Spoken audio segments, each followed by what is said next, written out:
in defensively. And we get a stop going in the half. 1, 2, 3. Attack, attack, attack.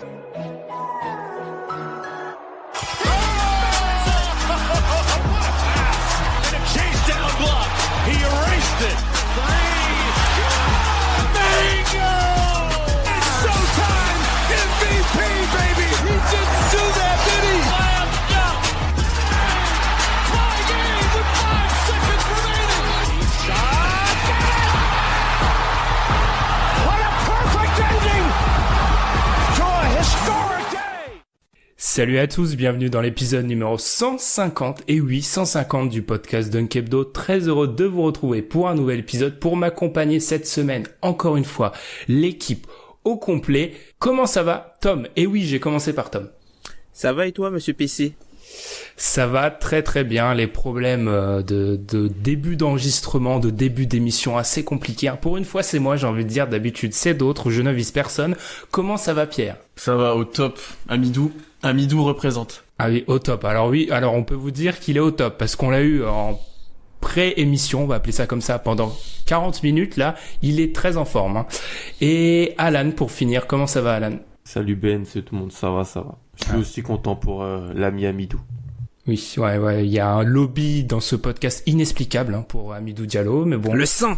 On fait avec. Je ne sais pas pourquoi, je vous avoue, mais bon. Cette semaine, deuxième épisode de Power Ranking, on va encore une fois revenir sur la trade deadline sous forme de Power Ranking. Comme je l'ai dit, cette fois-ci, place à l'ouest. Ça va être un petit peu différent de la semaine dernière, pas forcément au niveau du format, mais plutôt des questions. Là, on va plutôt parler course au playoff et surtout qui est le vrai prétendant ou le vrai contender pour peut-être faire chavirer les Warriors. Comme d'habitude, n'hésitez pas à nous suivre sur les réseaux sociaux comme Facebook ou Twitter et sur les plateformes de streaming, iTunes, Spotify, etc. Vous savez tout ça, hein. Je le répète chaque semaine, mais bon, apparemment c'est ce qu'il faut faire dans les émissions, donc je continue à le faire. Et nous, on se retrouve dans quelques secondes pour le début du Power Ranking version Ouest, cette fois-ci. Vous écoutez le podcast Dunk Hebdo. Retrouvez-nous sur toutes les plateformes d'écoute comme SoundCloud, iTunes ou Podcast Addict, ainsi que sur les réseaux sociaux comme Facebook ou Twitter.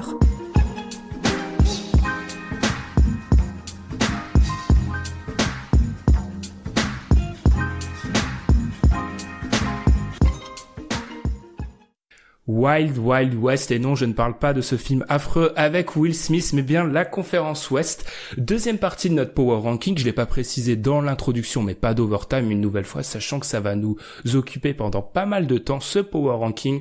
Toujours les mêmes règles, on privilégie les équipes qui ont bougé durant la trade deadline, même si ça commence à remonter la trade deadline, mais au moment où vous écoutez cette émission, on passe bien sûr plus rapidement sur les équipes qui n'ont pas bougé, sauf si elles ont de l'intérêt dans la course au playoff. On remonte encore une fois de 15 à 1. En 15e position, on retrouve les Phoenix Suns. Seul mouvement durant la trade deadline, ils ont envoyé Ryan Anderson. Du côté de Miami, ils ont récupéré Tyler Johnson et Wayne Ellington coupé ensuite. Il s'est passé des choses, mais la vraie question est, est-ce que quelqu'un ici a envie de parler des Suns? Non, j'ai dû en parler dans One and Done, donc c'est bon, ça suffit. Bon, c'est quand même intéressant ce qu'ils ont fait. Ils ont pu récupérer un meneur de jeu, donc Est-ce que Tyler Johnson c'est un meneur de jeu? Oui, enfin c'est pas un meneur de jeu, c'est un combo guard, mais c'est mieux que ce qu'ils avaient et puis ils peuvent tester. Et je pense que Tyler Johnson en fait ça leur donne une routine et ils se sentent pas obligés forcément d'aller payer un meneur à l'été prochain quoi. Je pense. Ça peut se comprendre en tant que rustine, mais je sais pas ce que vous en pensez, Pierre et Alan. Mais là, on est vraiment sur de la rustine bas de gamme, c'est-à-dire que je vois mal les Suns commencer la saison prochaine avec Tyler Johnson en tant que meneur de jeu avec des grosses guillemets, quoi. Elle est chère, la rustine, en plus. C'est une solution d'essai, après peut-être que tu pourras l'avoir en sortie de banc ou quelque chose, mais pour l'instant c'est toujours mieux que ce qu'ils ont, comme a dit Tom, et je suis pas sûr qu'ils aient quelque chose d'exceptionnel l'été prochain, à part via la draft peut-être, donc pourquoi pas le tenter, c'est toujours mieux que rien, sachant que Ryan Anderson il jouait pas en fait, il remplace quelqu'un qui jouait pas, voilà, donc ouais, mais c'est mieux d'avoir rien, comme ça tu perds tous les matchs et tu vu là où ils sont même s'ils gagnent beaucoup, je pense pas qu'ils vont beaucoup remonter non plus hein. Ouais. Non, c'est le jour Tyler Johnson te fait pas gagner 15 ouais, non, c'est pas fou. 15 000 Mais matchs. je pense s'ils décident d'asseoir Booker, c'est fini de toute façon. Hein, donc si jamais ça arrive à la fin de saison, ils vont perdre énormément de matchs. Parce que Booker a pas mal de soucis de blessure cette saison. Ouais. Après, tu vois, le fait d'avoir un meneur de jeu, on y reviendra peut-être tout à l'heure, mais ça peut être intéressant pour DeAndre Ayton et pour les autres intérieurs, tu vois, Sean Holmes, tout ça, puisque t'as un meneur de jeu, quoi. Enfin, c'est même si c'est pas un meneur de jeu, mais t'as un arrière qui peut shooter en sortie de dribble à 3 points, qui peut te proposer des solutions extérieures que tu n'avais pas quand Devin Booker est absent, et du coup qui te permet de former un petit peu tes intérieurs, quoi. Après, à savoir où ils vont le trouver, parce que j'ai l'impression qu'on a un peu ce discours-là avec les Suns depuis 2 ans. Oui, depuis la fin d'Eric Bledsoe, en fait. Donc ça va nous faire 1 an et demi. À voir pour la suite. On enchaîne par Memphis. Alors, qu'est-ce que je fais? J'ai écrit un gros tome en dessous de Memphis en caractère gras. C'est ça. Je vais te donner la parole. On n'a pas besoin de travailler quand c'est ça. Ouais, ça c'est les meilleurs moments, hein, je t'avoue, hein, pour moi aussi. Tom, qu'est-ce que tu peux nous dire sur Memphis? Je te laisse la parole. C'est du Chris Wallace, en fait. Moi je trouve ça assez moyen. Je suis pas forcément déçu de la contrepartie qui a été reçue pour Marc Gasol, puisque Marc Gasol avait pour moi, Marc Gasol a une valeur assez basse pour moi à l'échelle de la ligue, compte tenu de son statut actuel, sachant que aujourd'hui on parle plus de sa player option que son niveau de jeu. Donc ça veut dire que c'est plus le joueur qu'il était. Bon, après c'est toujours un crève-cœur de voir le meilleur joueur entre guillemets de l'histoire de la franchise se faire échanger pour pas grand-chose, avec t'espères toujours avoir je sais pas moi, un joueur prometteur ou même des tours de draft. Donc là c'était un second tour. Et moi ce qui me gêne en fait, c'est que le trade de Marc Gasol, il a conditionné un trade avant qui était très mauvais, en fait, celui contre les Clippers, où tu donnes 2 joueurs en contrat expirant qui avaient une certaine valeur autour de la ligue, et tu récupères Avery Bradley et tu récupères rien d'autre, alors que ce sont des joueurs, si tu les avais par exemple transférés dans d'autres franchises, ou bon, peut-être je sais pas moi, Philadelphie ou une autre équipe, où tu aurais pu avoir des second tours de draft, quoi. Mais bon. Juste une dernière question. Tu nous avais dit avant le début de la saison que l'objectif pour Memphis était de donner ce choix de draft qu'ils doivent aux Celtics cette année. Avec ce qui s'est passé, on peut comprendre que c'est plus trop le cas. Bah, même pas, hein, puisque je pense que l'objectif c'était d'avoir des joueurs qui peuvent contribuer. Aujourd'hui, enfin, Valanciunas, c'est pas un titulaire dans une bonne équipe. C'est un peu un gars comme Kyle Anderson. C'est pas un titulaire indiscutable dans une grosse équipe, mais c'est un bon joueur dans une équipe correcte, voire une équipe moyenne, en fait. Donc c'est plus du surplace et de la réutilisation des ressources pour essayer d'aller choper, en fait, le 9e spot. Mais je pense que ça n'arrivera pas, puisqu'il y aura pas à mon sens une course au tanking, et que JB Bickerstaff est un coach très mauvais. Ok, personne. Alan, Pierre, quelque chose à rajouter sur Memphis? Je ne crois pas. Moi, simplement une chose, c'est que Mike Conley est resté, puisque visiblement les offres proposées ne correspondaient pas à ce que le front office attendait. Et puis je pense qu'il y a quand même aussi une valeur à avoir un bon meneur de jeu quand tu essaies de développer un intérieur. On le voit avec ce qui se passe notamment avec tous les mecs qui sont à Orlando. Il n'y a pas de meneur, du coup c'est compliqué pour qu'il soit mis dans des bonnes dispositions. Jaren Jackson fait de bonnes prestations, même si offensivement il est un petit peu plus en difficulté. Mais sinon moi je trouve que c'était la bonne équation, compte tenu que toutes les offres qui ont été proposées pour Mike Conley par exemple à la trade deadline, ce seront les mêmes offres qui seront là à la draft. Je m'attendais plus à voir bouger Conley moi au début aussi, mais t'as donné des bonnes raisons Tom ensuite, mais je pensais plus voir Conley partir et peut-être moins Gasol, et je pense que ça doit faire bizarre aux fans de Memphis de plus le voir dans l'effectif au moins, parce que comme tu l'as dit, c'est peut-être le meilleur joueur de l'histoire. Ça fait 18 ans, depuis que Pau Gasol est arrivé en NBA, il y a jamais eu un jour où il y avait pas de Gasol dans l'effectif. Donc là ça doit faire bizarre certainement, hein. Puisque Marc Gasol, il a fait son lycée à Memphis aussi. C'est quelque chose qu'on oublie, mais il a fait son lycée aussi à Memphis. Le gars, on l'appelle Marc, quoi. On l'appelle pas, on l'appelle pas Gasol, voilà.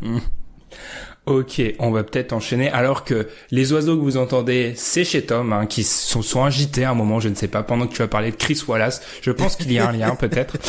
On va enchaîner par les Pélicans. ou les Pelicans, à voir de quelle confrérie vous faites partie. Assez intéressant les Pelicans parce que moi, Tom et Pierre, on était assez d'accord pour les mettre à cette 13e place. Alan les a mis un petit peu plus haut. Avant de te donner la parole, Alan, je vais juste rappeler les mouvements du côté des Pelicans. Pas de trade d'Anthony Davis. Ils ont envoyé Wes Johnson à Washington contre Markieff Morris qu'ils ont ensuite coupé. Et surtout ce trade à 3 avec les Bucks et les Pistons dans lequel ils ont acquis Stan Johnson, Jason Smith et un paquet de second tour d'à peu près toute la ligue pour faire court. Depuis la trade deadline, on a aussi appris le limogeage de Dell Demps de son poste de GM. Alan, est-ce que ta grande confiance envers les Pelicans, même si c'est un grand mot, c'est un trop grand mot, c'est parce que tu vois les autres équipes moins bonnes ou c'est tout simplement parce que ce classement a été fait il y a 10 jours? Les deux, mais c'est aussi parce que je pensais que t'avais Anthony Davis qui allait jouer un minimum de minutes, donc de facto ils allaient gagner des matchs, être devant parce que voilà, et en fait j'ai l'air vraiment d'un illuminé parce que je les avais mis 11e et je pense que ça va pas du tout se passer comme ça. Donc maintenant je serais plus d'accord pour les remettre dans la zone où vous les avez mis parce que limite pour eux il faudrait que Anthony Davis ne joue plus parce que il risque une blessure tous les soirs et donc ça risque de faire capoter toutes les chances d'avoir une contrepartie solide cet été. Je vois Pierre qui soupire. Pourquoi tu soupires? Non, c'est la fin de saison va être longue, je pense, du côté de New Orleans, parce que là, on parle beaucoup plus du hors-terrain que du terrain maintenant depuis pas mal de temps, et je pense que ça va être le cas sur les prochains mois. J'avais envie que l'histoire Davis se conclue à ce moment-là de la trade deadline, parce que ça commence d'être honnêtement chiant d'en parler tout le temps, des trades, des trucs autour avec Magic, avec Demps, ça devient trop, et j'aurais aimé même pour les Pelicans que ça se finisse en fait dès maintenant parce que là tout l'effectif est en stand-by, tous les joueurs savent pas s'il faut gagner, s'il faut jouer, s'il faut perdre, qu'est-ce qu'il faut faire, on sait pas si Davis va jouer, s'il est blessé, s'il est suspendu, s'ils sont obligés de le faire jouer à cause des amendes, enfin c'est n'importe quoi en fait. Et tu vois, j'aurais aimé que la situation trouve un dénouement à la trade deadline et c'est pas le cas et ça a l'air d'être loin d'être fini encore pour l'instant. Tom, peut-être si tu veux revenir sur les trades en eux-mêmes, je vais me refuser de parler de Stan Johnson pour des besoins de garder la face, on appellera ça tout simplement. Qu'est-ce que tu penses de ces trades qui ont été vraiment dont on n'a pas vraiment parlé? Pierre a raison, c'est vrai qu'on a tellement été obnubilé par Anthony Davis que ces trades-là sont un petit peu passés sous le radar. Moi je suis assez content pour eux qu'ils puissent récupérer quelque chose pour Mirotic, puisqu'il récupère non seulement Stan Johnson qui est un peu qui est un de tes chouchous, mais qui est un peu voilà, c'est il l'a mis sous le bus là. Non, mais c'est à dire que tu prends le pari, puis il est restreint, il te manque un joueur à l'aile, tu sais pas comment il va se développer, donc voilà, tu tentes le pari et puis tu récupères aussi 4 secondes choix de draft pour Mirotic qui était expirant. Moi je suis surpris qu'ils aient pas bougé Randle, puisque l'ami Julius en contracteur, il va peut-être leur saboter leur fin de saison, mais sinon c'est un peu comme vous avez dit avant, c'est dommage en fait le remue-ménage qu'il y a eu à côté de ça. Le timing de la demande de transfert n'était vraiment pas bon. Rich Paul, je pense qu'il doit revoir sa copie sur ce coup-là. Après, je sais qu'il voulait exclure Boston du truc, mais bon, mais on est là. Ah oui, vous êtes là pour l'instant. Sachant que là, l'équipe recherche un nouveau général manager. Pour l'instant, c'est Danny Ferry qui a pris la tête des opérations. Mais ce qui serait le plus cocasse, c'est qu'en fait, qu'ils essayent d'embaucher Meg Zaren, qui est assistant GM à Boston. Et comme ça, en fait, tu peux pas faire de transfert quand tu as été dans le front office de la même équipe pendant 1 an. Ce serait super drôle. Ce serait cocasse. Ce serait super cocasse. Pour la suite, je sais pas si vous voulez en parler, mais je vais en parler 2 secondes. Stan Johnson, c'est bien, mais je pense pas que ça soit un environnement pour le développer après les Pistons, même si j'avoue que même pour moi l'espoir c'est complètement il n'est plus là, tout simplement. Ensuite, oui, par rapport à Julius Randle, est-ce que c'est tout simplement pas parce que je pense que les offres devaient pas non plus être folles ou ne tout simplement pas être vraiment là? Je vois pas qui va chercher Julius Randle? Si t'es une équipe qui vise quelque chose, je pense pas que c'est un profil de joueur qui t'attire. Et si tu tankes, pourquoi aller le chercher et échanger des joueurs à toi? Je vois pas trop. Moi, je pense que plutôt que son suiveur a du cap space, a réussi à récupérer un peu de cap space à la trade deadline et qu'ils vont lui proposer une offre pas mal, je pense, Dallas, ils vont lui proposer une offre pas mal à la fin de son contrat. Ok, on enchaîne ensuite. Oula, ce n'est pas très français. On enchaîne par Dallas. Dallas, on en a déjà largement parlé avec le trade de Kristaps Porzingis. On vous invite à aller écouter cet épisode qui date maintenant de il y a 2 semaines. Mais depuis, les Mavericks ont bougé en envoyant Harrison Barnes aux Kings contre Zach Randolph et Justin Jackson. Zach Randolph a été coupé.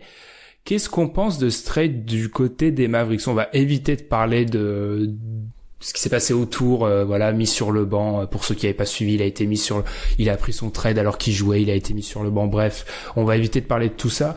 Peut-être commencer par toi, Alan, parce que je sais pas pourquoi d'ailleurs, mais qu'est-ce que t'en penses un petit peu de ce trade côté Mavericks? C'est un trade financier, je pense. Mais la contrepartie, elle est ce qu'elle est avec Justin Jackson, qui est un joueur de deuxième année, je trouve, qui avait vraiment du mal du côté des Kings. Il était sorti de North Carolina avec un profil de shooter et pas grand chose d'autre, et c'est vrai que même il a même du mal, par séquence il a du mal au shoot, donc c'est un peu compliqué, mais il le récupère et c'est un jeune plutôt prometteur, donc c'est plutôt intéressant. Moi, Dallas, si je peux parler de leur fin de saison, je les ai mis un peu plus bas que vous parce que je pense qu'ils vont essayer d'aller récupérer leur pick, avec la protection via les Hawks, où il y a ce qu'ils ont envoyé l'année dernière pour récupérer Doncic. Donc c'est pour ça que je les vois un peu dans cette fin de saison calmer un peu l'échine et puis aller chercher peut-être un autre jeune pour l'assembler avec Doncic Porzingis. Ça va être compliqué, hein. Pour descendre dans le top 5 là, il faut qu'ils descendent au niveau de Chicago là. Si tu commences à perdre tous tes matchs, que tu shut down. Mais les autres ils vont pas gagner non plus. C'est ça. Il y en a 4, je pense ils visent ils visent Chicago et Atlanta, je pense. Je pense que c'est les équipes qui vont essayer d'être à leur niveau à peu près, et après avec le sort de la loterie, les pourcentages qui sont de moins en moins différents, ils peuvent avoir cette chance-là, mais il faut qu'ils commencent à perdre des matchs. Juste pour donner un ordre d'idée, il reste une grosse vingtaine de matchs, et les Mavericks, à l'heure actuelle, sont à 14 matchs et demi des Bulls et à 9 et demi des Hawks. 9, ouais. What? Ah ouais, oui. Non, c'est mort. C'est trop tard. C'est mort.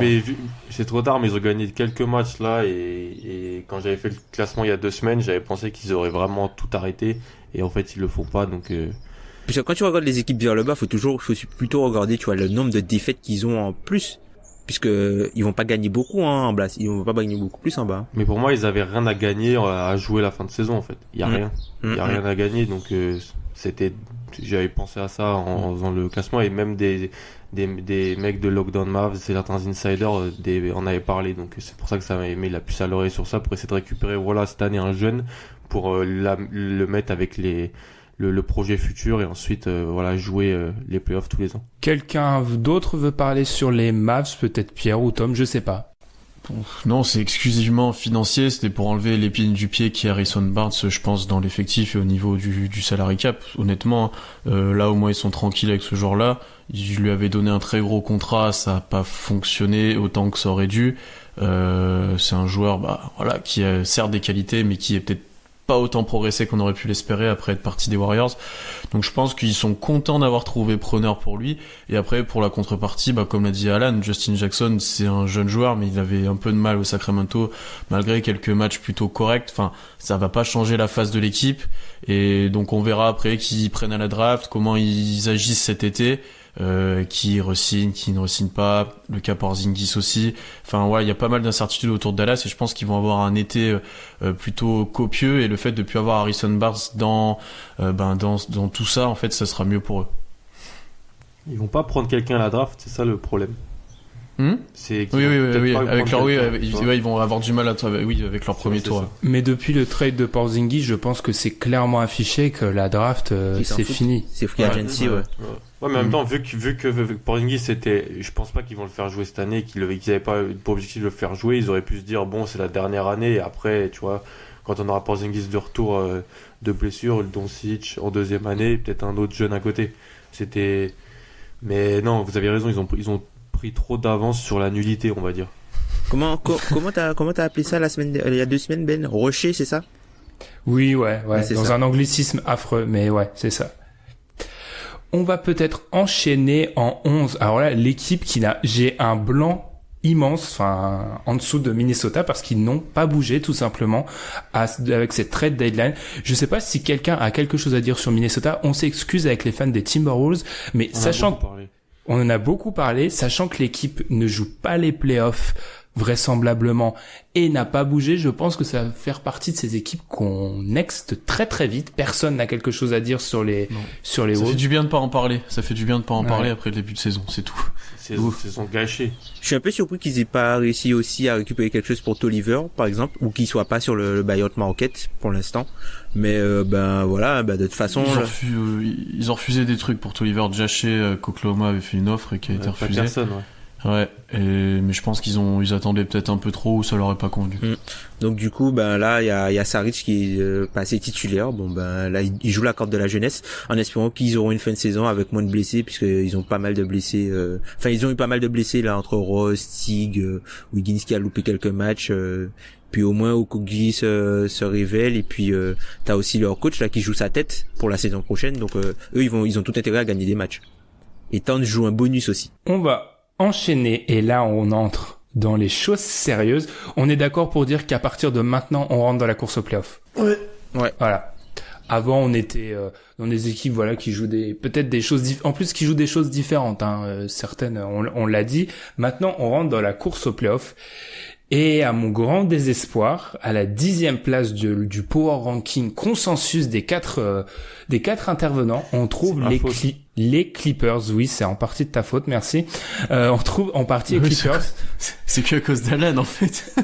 Ce que je vous propose, c'est qu'on prenne les 3 équipes Clippers, Lakers, Kings ensemble. On va en parler des trois en même temps. On va essayer de faire un petit peu une comparaison. Avant ça, les Pacifique.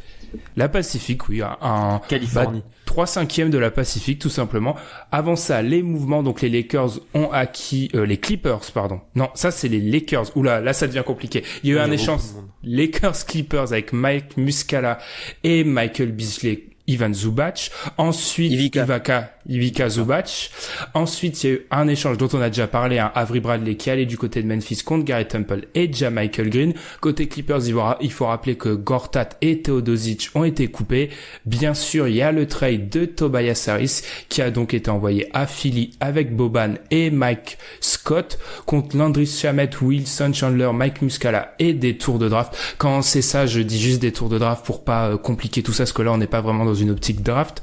Ensuite, côté Kings, ils ont envoyé Skyle Labissière aux grandes dames de Tom à Portland contre Caleb Swanigan. Ensuite, ils ont surtout acquis, comme on l'a dit, Harrison Barnes en provenance de Dallas et aussi Alec Burks dans un échange à 3 avec les Cavs et les Rockets.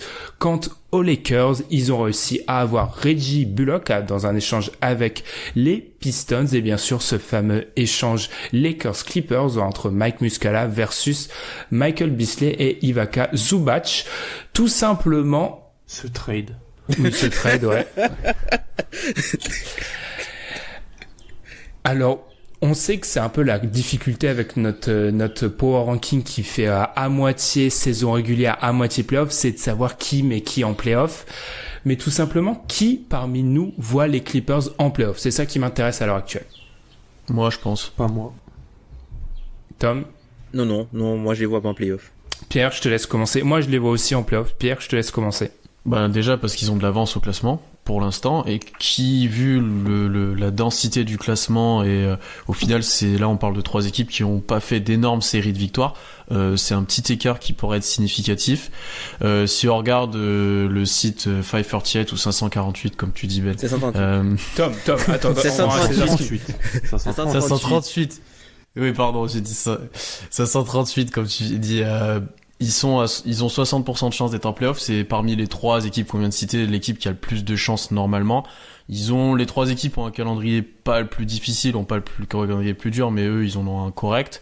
Enfin, Pour moi, je vois pas pourquoi ils devraient descendre. Bon, certes, ils ont perdu Tobias Harris à la deadline qui a été envoyé à Philadelphie, mais ils gardent un effectif plutôt complet avec des joueurs qui sont capables de jouer en NBA de manière correcte, on va dire. Enfin, et on sait à peu près ce qu'on peut attendre d'eux soir après soir. Il y a Lou Williams qui monte un petit peu en puissance, j'ai l'impression, là, sur ces dernières semaines aussi. Je les vois mal aller tanker, en fait, et lâcher des matchs. Alors, il y a une chose qui sera déterminante, ça sera les confrontations directes avec les Lakers. Je crois qu'il y en a encore 2. Celles-là, je pense qu'elles feront énormément pencher la balance d'un côté ou de l'autre, donc notamment du côté du tiebreaker ou même pour les victoires. Elles seront déterminantes, mais moi, je les vois pas baisser, en fait. Et je vois pas les équipes derrière, pour l'instant, faire une grosse tirée de victoire aussi. La parole est à la défense, Tom ou Alan. Qui veut parler? Qui veut commencer? Un petit peu calmer les ardeurs sur les Clippers en playoff.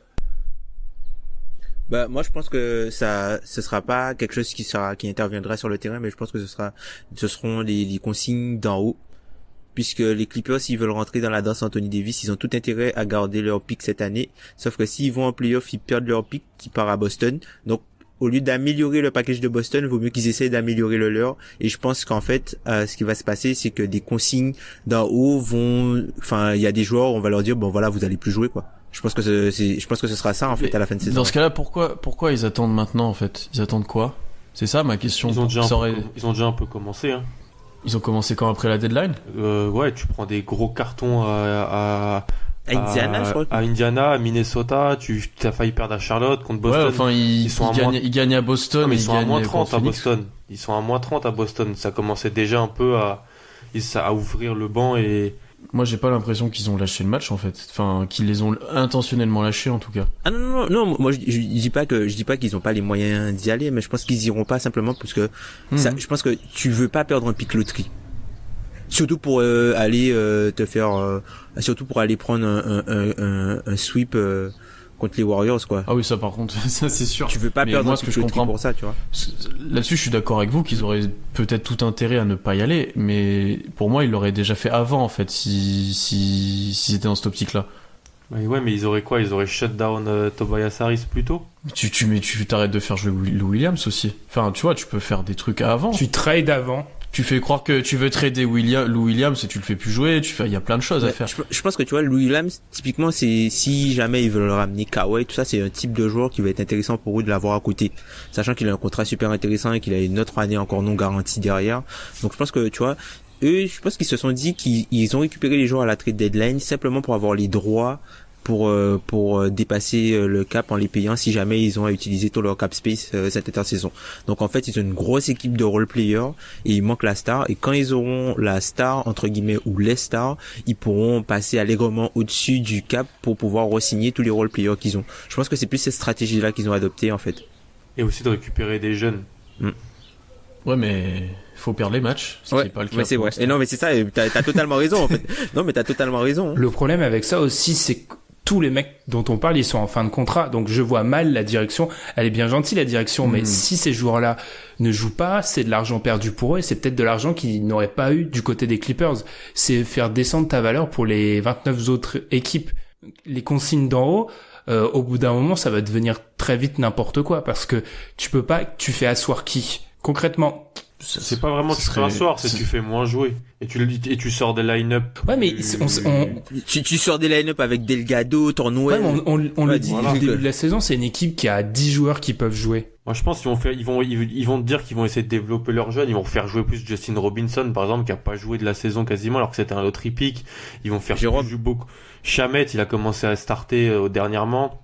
Tu vois, je pense que c'est plus des choses comme ça qu'ils vont faire. Il est pas mauvais en plus, c'est ça le truc, tu vois, oui, même un joueur comme ça, il apporte des choses. Donc bien sûr, il est pas mauvais, mais il start à la place, par exemple, d'un Patrick Beverley ou d'un quelque chose comme ça. Je pense que ça va pas être intentionnel, c'est des gens intelligents, ils vont pas agiter le drapeau, marqué, voilà, tanking et compagnie, mais il y aura des line-up qui auront plus rien à voir que d'habitude, et il y aura un banc plus ouvert, alors qu'il était déjà bien ouvert, comme tu l'as dit Ben. On aura peut-être Duché, Chamet, Tornwell, 35 minutes par match, quoi. Tu vois, avec Justin Robinson aussi qui a pas joué, alors que c'est un autre épique aussi qui pourrait prétendre à des minutes. Jérôme, pardon, j'ai dit Justin, Jérôme Robinson. Mais question pour Alan et Tom. Donc tu perds volontairement pour garder ton pick et avoir un meilleur package pour Anthony Davis, mais ça dit quoi de ton image de marque pour les free agents de se faire ça en fait? Que tu es prêt à tout pour avoir une star. T'es prêt à tout pour avoir une star. Parce que t'en as pas. Voilà, c'est ça, hein. Ça montre pas non plus que d'un côté, tes role-players sont peut-être pas si bons que ça. Ouais, mais moi, je me dis aussi, tes free agents, la saison d'après, il se passe la même chose, t'as peu de stars et que tu sais que toi, t'es un bon joueur, tu te dis, l'année prochaine, les 20 derniers matchs, je vais pas jouer. Enfin, t'as pas envie de venir dans cette équipe-là et je pense que t'as plus envie d'aller dans une équipe. T'es payé cher. Et t'es à LA. Attends les gars, c'est quand même des joueurs de basket que vous parlez. Ah oui, totalement. Basket, je pense. Enfin, donc et puis même en termes d'image, tu préfères aller une équipe qui t'intéresse plus, c'est une équipe qui a certes joué un premier tour de playoff et qui s'est sûrement fait défoncer par les Warriors, ou qui a tanké toute la fin d'année pour garder un pic et qui a fait exprès de perdre. Moi, le choix, il est vite fait aussi. Enfin, c'est pas faire exprès de perdre. C'est développer ces jeunes. Sauf que non, c'est pas déjà, c'est du développement, ils développent pas des top 10 de draft, là. Ils développent des joueurs, des role-players. Ils développent des role-players à mettre à côté des stars, ouais. Ils développent des role-players à mettre à côté des stars. Qui vont voir une équipe en train de perdre volontairement des matchs alors qu'elle est en course pour les playoffs. En termes de culture, alors qu'on parle de la culture des Clippers depuis des décennies. La culture, tu l'as déjà mis un coup en tradant Tobias Harris. Je suis désolé. Si tu voulais vraiment faire ton push pour les playoffs, tu le gardes. Ils ont peut-être estimé que sur le long terme, l'offre avec les choix de draft était plus intéressante. Ça peut se comprendre. Mettre tout le monde au garage, ça se comprend largement moins. Ou peut-être qu'ils allaient pas pouvoir le re-signer aussi. Peut-être que lui allait demander trop et vu leurs objectifs à eux d'avoir des stars, tu pouvais peut-être pas le garder aussi. Donc dans ce cas-là, autant le trader. Tu peux avoir plusieurs raisons à ça. Et puis dans tous les cas, on va vite savoir ce qu'ils vont faire. Je pense de quel côté ils se penchent. Dès le après All-Star Break, on va voir qu'est-ce qu'ils vont faire. Ouais, tout simplement. Parce que moi, autant les mecs, je pense, ils peuvent comprendre que c'est du business d'échanger même un joueur qui a été ton meilleur joueur sur le début de saison parce que le package en face, tu l'estimais intéressant. Autant c'est beaucoup moins compréhensible d'asseoir. Ah, je suis d'accord. Oui. Puis surtout, t'as des mecs qui ont l'air d'avoir du caractère dans l'équipe quand même. Comme Harrell et compagnie. Je pense pas que c'est le genre de joueurs que tu peux mettre, comme peut-être tu l'as si bien dit, au garage. Demande à Beverley et Harrell de plus jouer, je pense que c'est compliqué, ouais. Ouais, c'est ça, Beverley, Harrell. Ouais. Bon, après, ils peuvent compter peut-être sur des blessures, malheureusement, tu vois, parce que t'as toujours le dossier Gallinari, ça peut y avoir des blessures, et puis, je sais pas, je sais pas. Puis dernier petit point avant qu'on enchaîne sur les Kings. Moi aussi, ce qui a fait pencher la balance, c'est leur calendrier. Ils ont le 23e calendrier le plus simple pour la fin de la saison. Et par exemple, prenons juste, c'est ce que donne le site Tankathon, tu vois, qui te donne les adversaires les plus faibles que joue l'équipe. Génial. Par exemple, sur la fin de la saison, les Clippers jouent 2 fois les Knicks et 2 fois les Cavs. Ouais, ils ont un petit road trip à l'Est, sympa. Enfin, franchement. Ces matchs-là, ils vont pas être jolis, je pense. Ces matchs-là, même si tu tankes avec Landry Shamet et Shai, tu gagnes. Ah bah oui, en face, t'as Brandon Knight et Jaron Blossom Game et Dengadel. On enchaîne peut-être par les Kings qu'on a classés donc juste à la porte des playoffs, à la 9e place. Avant peut-être de parler de leur espoir de playoffs, peut-être parlons du trade d'Harrison Barnes. Moi, je le compare un peu à ce qui s'est passé à l'Est avec Otto Porter et j'ai adoré. Porter. Ça, ouais. C'est une bonne comparaison. Oui, ils avaient besoin de taille à l'aile pour pouvoir défendre les gros ailiers. Donc là, c'est chose faite. Après, je pense pas que Barnes il va jouer énormément.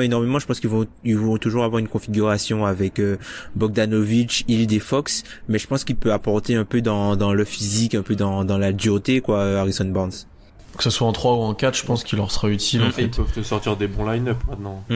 Ouais, parce que ça faisait vraiment partie de ces équipes qui avaient un vrai trou, un vrai manque au poste 3. Et alors Harrison Barnes, c'est pas un All NBA, c'est pas un All-Star, mais au moins il fait les minima et t'auras un joueur que tu peux mettre à cette position autre que Justin Jackson. Et ça, franchement, je trouve que c'est une...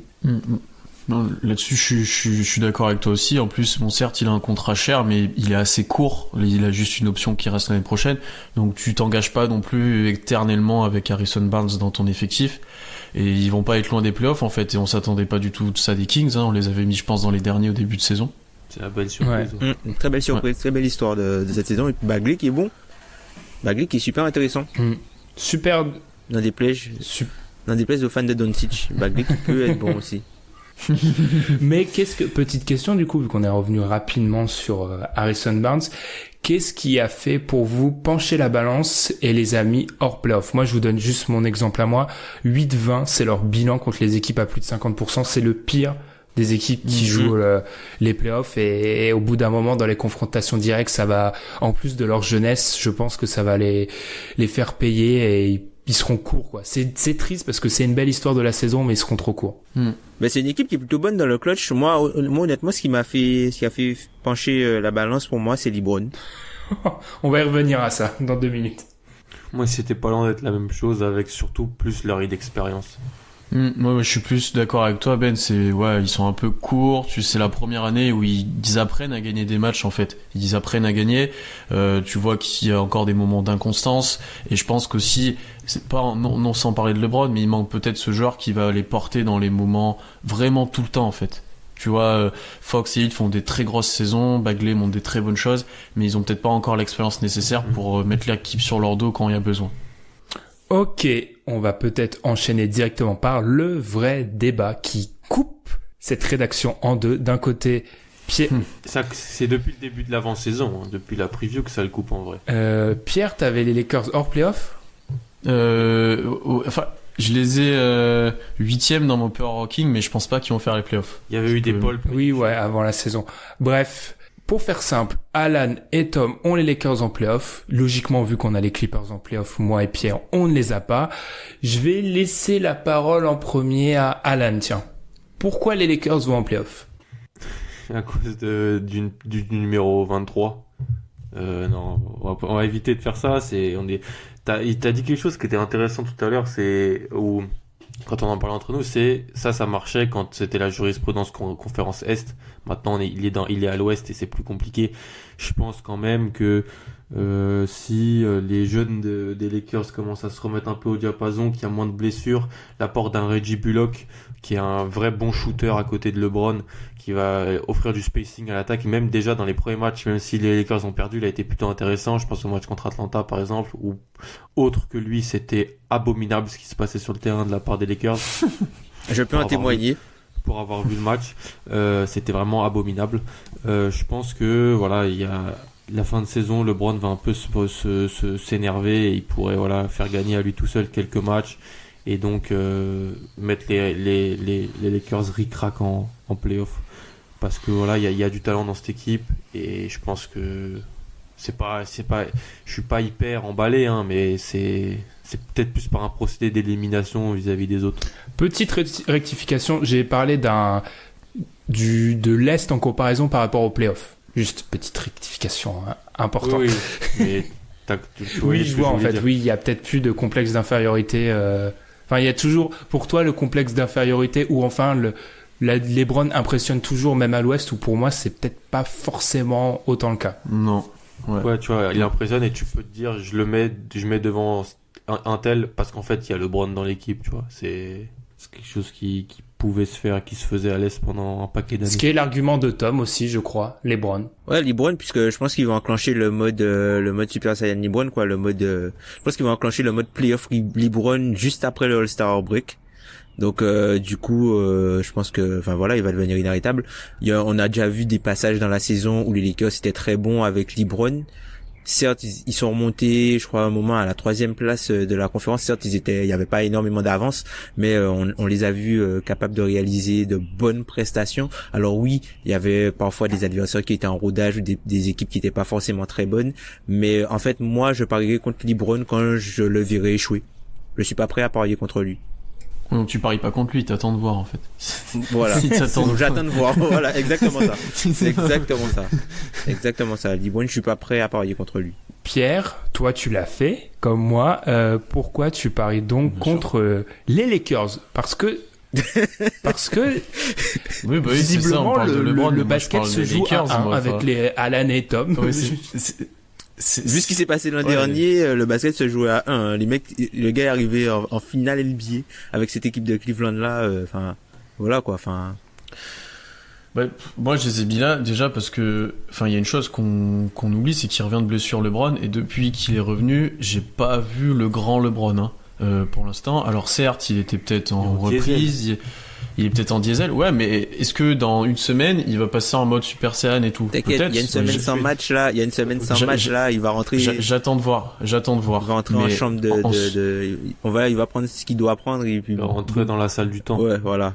Il va rentrer dans la salle du temps, normal, il va sortir après 3 jours. Boum! Là, on a perdu Ben, et tu peux pas rester 3 jours dans la salle du temps, toi. Ouais, c'est une journée. C'est une journée. Mais du coup, non, moi, là, on parle de LeBron très bien, mais il y a les autres joueurs à côté, en fait. Et de ce que vous avez dit, même vous, juste avant, pour l'instant, c'est pas bon. Et peut-être vous espérez que ça reprenne forme un petit peu à côté de LeBron, mais il y a eu des blessés, il y a eu des joueurs qui étaient moins bons qu'avant, il y a eu des performances très médiocres des Lakers, il y a eu certes des bons matchs parfois, mais c'est assez inconstant. Moi, j'ai du mal à les voir, comme j'ai dit avant, enchaîner une série de victoires et aller chercher une place en play-off, tout simplement. Alors certes, ils vont sûrement cibler les matchs contre les Clippers, là où oui, LeBron, je pense, sera très fort, mais est-ce qu'ils vont être capables de enfin enchaîner les victoires et de se montrer, comme au début de saison, là, quand tu l'as dit Tom, qu'ils étaient très bien placés, de se montrer sous ce jour-là, sachant que les équipes à l'ouest, c'est pas les équipes à l'est, et qu'elles sont beaucoup plus dures à aller chercher, que la plupart, comme on l'a dit, il y en a peut-être 10 qui vont jouer les playoffs, et que beaucoup se battent encore pour un avantage du terrain, ou un tiebreaker, ou quelque chose comme ça. Ouais, t'as raison. C'est pas faux. Ça va pas être les mêmes matchs que d'aller gagner contre Chicago l'an dernier. Contre Chicago l'an dernier, voilà, exactement. Ouais, c'est un paramètre à prendre en compte, effectivement. Pour moi, c'est la même chose. Et aussi, encore une fois, j'adore m'appuyer sur cette stat-là à ce moment-là de la saison. Les Lakers n'ont pas un bilan exceptionnel contre les équipes à plus de 50%, 12-19. Bon, alors il y a certains de ces matchs qui ont été joués pendant l'absence de LeBron, ça on le comprend. Mais c'est pas non plus comme si les Lakers sont une machine à gagner depuis le début de la saison des matchs importants. Ils n'ont pas fait. Alors certes, il y a quelques matchs, le Boston, le Warriors. Enfin, il s'est passé des trucs, ok, mais c'est une équipe aussi, je pense, qui peut perdre contre n'importe qui. Bon, peut-être moins avec les équipes qui vont tanker, mais tu vois, ils se déplacent à Dallas, et ouais. Ils ont perdu contre Atlanta, quoi. Enfin... Oui, voilà l'exemple même de ça. Je suis pas serein. Les Clippers, on est d'accord, c'est pas des matchs qu'ils lâchent cette année, ça. Ils lâchent pas des matchs contre. Dernièrement, tu vas à Atlanta, à Indiana, tu me disais, à Indiana, il y a beaucoup d'équipes. Tout le monde a pris une rouste à Indiana. Voilà. Les deux équipes de LA ont pris des roustes à Indiana. À Minnesota a quand même gagné des matchs aussi. Enfin, c'est les deux derniers que Alan t'avait cités. Enfin, c'est pas choquant, hein. Non, c'est pas choquant, bien sûr. Mais je pense, mais c'est de très bons arguments qui sont évoqués depuis 5-6 minutes, là. Mais honnêtement, s'il y avait pas LeBron, moi, je suis avec vous, je les mets en playoff, mais il y a LeBron. Et oui, c'est ça, c'est juste ça. En fait. On refait le monde aussi. Mais... Ensuite, il y a une chose qu'il faut mentionner aussi, c'est, moi, pour le vivre un petit peu, pour suivre le Thunder, je pense que les Lakers font pas vraiment peur pour l'instant en playoff. LeBron fait un peu peur, mais moi, j'ai pas l'impression que les équipes aient peur. Ils sont jamais allés. Ouais. Bah oui, mais tu vois, c'est pas une équipe comme les Cavs à l'est, ou même qu'ils étaient pas bons, t'avais LeBron. Là, c'est pas du tout la même chose, en fait. Les Clippers font pas peur non plus, hein. Non, c'est vrai. c'est vrai aussi. Après, à leur décharge, ils ont pas mal de blessés en ce moment. Enfin, t'as Lonzo Ball qui est blessé, qui est sur un poste important pour eux, qui est un des meilleurs extérieurs défenseurs de la ligue. Et ça joue, puisque quand lui il est pas là, ça veut dire que Rondo doit entre guillemets prendre ses minutes, et c'est quelqu'un d'autre qui doit jouer les minutes de Rondo. Donc c'est pas forcément Josh idéal. Hart aussi est blessé. Josh Hart aussi est blessé. Donc lui son absence peut être entre guillemets comblée par Reggie Bullock, mais bon on avait vu que il avait déjà commencé à jouer un petit peu moins sous comment il s'appelle le coach là, Walton commençait à lui faire un petit peu moins confiance dans la deuxième partie de saison. Donc c'est un peu compliqué avec cette équipe là, mais je sais pas quoi dire. Il y a peut-être quelque chose aussi il y a peut-être quelque chose qu'on n'a pas mentionné aussi, c'est comment vont vivre l'état actuel des choses, les Ingram, Kuzma, Ball, parce que on parle de leur trade à la deadline, ils n'ont pas été tradés. Maintenant, on parle qu'il faut qu'ils aillent en playoff ou alors qu'ils vont être tradés cet été. Comment eux ils le vivent? Est-ce qu'ils vont vouloir se montrer sur leurs meilleurs jours? Est-ce qu'ils vont être démotivés? Enfin, il y a quand même. Je pense qu'il faut mentalement, c'est pas faut pas sous-coter cette partie-là. C'est vrai, c'est clair. Comme tu avais raison tout à l'heure qu'il faut pas sous-coter les joueurs des Clippers et leur pédigré de joueurs, et qui vont pas non plus écouter 15 informaticiens qui sont en haut dans les la machine. C'est ça, il faut pas, c'est deux entités différentes. On n'est pas dans un jeu vidéo et c'est vrai que ce qui s'est passé aux Lakers, les offres, comment ça a été géré, les offres qui sont sorties, c'est sûr pour Lonzo, pour Kuzma, Hart et pour Ingram, ça doit pas être simple, ça c'est clair. C'est vraiment quelque chose qui est vraiment à mentionner. Et si ils vont pas en playoff et s'ils gagnent pas beaucoup de matchs et d'ici la fin de saison, je pense que une des explications principales, ça sera celle-là. Vous pensez pas non plus qu'il y a un sentiment moi j'ai l'impression qu'il y a un sentiment anti-Lakers qui est en train de germer un peu partout et qui pourrait tout le monde a envie de taper tout le monde a envie de les battre parce qu'il y a cette idée de LeBron est arrivé et inévitablement une seconde star va arriver et il y a cette espèce d'esprit qui se croit tout perdu. Oui, voilà, d'équipe qui soi-disant c'est déjà Los Angeles. Donc je pense que ça peut être ça paraît bête mais un supplément d'âme pour pas mal d'équipes qui vont jouer les Lakers aussi. C'est vrai. Atlanta a joué les Lakers, c'était un match, ça se voyait qu'ils avaient vraiment envie de les fracasser. Eh ben, je vous propose de marquer une pause, à part si quelqu'un a quelque chose à rajouter. Moi, j'avoue que ça me fend un petit peu le cœur et c'est logique, mais de laisser les Kings aux portes du saloon, moi, ça m'embête un peu. Ils méritent. Franchement, en fait, ils sont un peu... Non, si on peut récupérer un bon pic, attends. Après, ils sont un peu à la place de, comment ça s'appelle? Ils sont un peu à la place des Nuggets il y a peut-être 2 ans, tu vois, la première année où ils finissent 9e. Où, tu vois, ça commence à monter, on se dit, c'est peut-être l'année prochaine. C'est encore plus surprenant, je trouve. C'est vraiment les Kings, ça sort un peu de nulle part. Mais en même temps, moi, ce qui m'a peut-être fait un petit peu les mettre moins bien, c'est est-ce que Buddy va continuer à shooter comme ça jusqu'à la fin de saison? Pour l'instant, ça tient. Ouais, ça tient, mais il est sur un rythme, il est sur des pourcentages sur les 2 derniers mois, c'est assez irréel. Donc c'est à voir, mais ça reste une très belle surprise. Après, un truc qui va être aussi intéressant avec l'ajout d'Harrison Barnes, c'est comme ils ont un autre gars qui peut jouer, puisque là ils remplacent des gars qui jouaient pas, peut-être qu'en fait ils pourront jouer avec un petit peu plus d'énergie les mecs qui jouent, sachant que derrière il y a un gars qui est aussi capable de jouer aussi, donc ça peut peut-être renforcer l'effort entre guillemets que les mecs qui jouaient déjà auront sur le terrain. Ok, là-dessus je vois que le temps file, donc on va marquer une petite pause et on se retrouve juste après pour discuter du top 7 à l'ouest. Deuxième partie après. Alors honnêtement cet épisode là pour vous dire ce qui se passe hors micro allumé ou enfin hors enregistrement, c'est une catastrophe mais intégrale. Donc heureusement que la CIA ne nous enregistre pas parce que là, il se passe des choses bizarres. On finit avec les 7 meilleures équipes à l'est. Les Spurs à l'ouest se sont à l'ouest. Merci Tom, je suis tellement troublé que j'arrive même plus à connaître mes conférences. À l'ouest, les Spurs 7e, ils ont pas bougé. Ça va être le cas de beaucoup d'équipes dont on va parler maintenant. Ils n'ont pas bougé. Est-ce que quelqu'un a quelque chose à dire sur les Spurs qui sont en play-off mais sans être vraiment convaincants? Je regarde pas assez les Spurs, mais est-ce que vous avez une idée de ce qui se passe avec DeMar DeRozan, qui est beaucoup moins important au scoring actuellement, qui semble beaucoup moins adroit? Donc je sais pas si vous avez cette expertise-là, mais je les regarde pas assez pour savoir, mais de ce que je vois, j'ai l'impression qu'il est un peu en baisse de régime ou en manque de confiance peut-être. Je pense que je pense que c'est en fait le fait que Derrick White il soit plus là. Du coup, vu que c'est le shooter de base, ils ont perdu un peu de spacing. Et du coup ça rend un petit peu plus compliqué le jeu pour DeRozan, vu que Aldridge monopolise pas mal le ballon en ce moment aussi.